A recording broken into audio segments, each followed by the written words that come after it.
I'm gonna try to run a test to see how well this Blue Star 185 can keep up running an 1/8 inch 6011 rod at 120 amps and running a DeWalt D28 402 angle grinder. That's a 10 amp angle grinder, a 4.5 inch diameter small body, so it's a higher output small body angle grinder.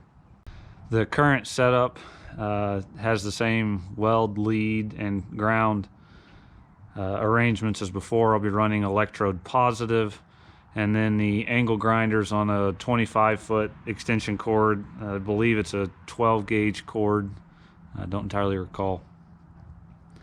So we'll get set up and strike an arc, and I'll try to plunge the grinder in with my left hand as hard as I can. I've already done that off camera with the generator running, so I have some kind of reference point to feel if it's bogging down or not. So see how it goes.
So I'm running on a piece of 12-inch I-beam. It's got 1/2 inch flanges and about a 3/8 web on top.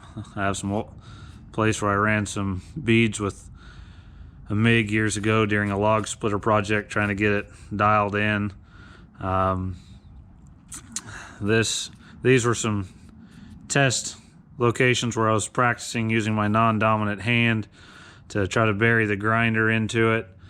This is what was done during the test that was videoed. This is about 1.5 to 1.75 inches wide.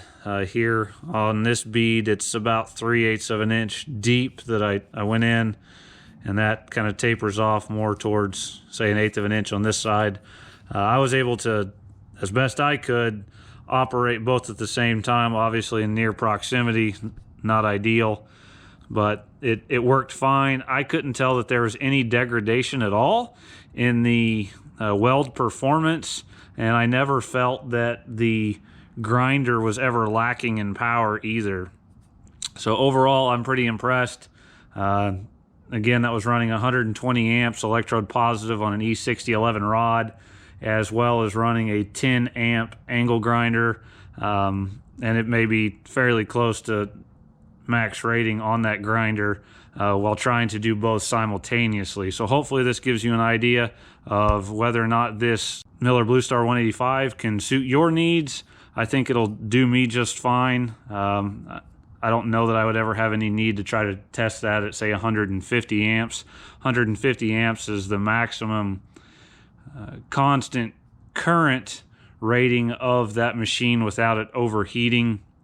Most of the time I'm going to be down somewhere in the 100, 120 amp range, occasionally venturing up towards 150. So I think this will do everything I need to just fine. If I have someone with me that's running an angle grinder, I think it'll work fine. I also use a shop vac to suck out water from pipe posts that I've set before I come back and put a cap on them. Don't always get that done in one pass or one day, and I think it'll operate both of those just fine.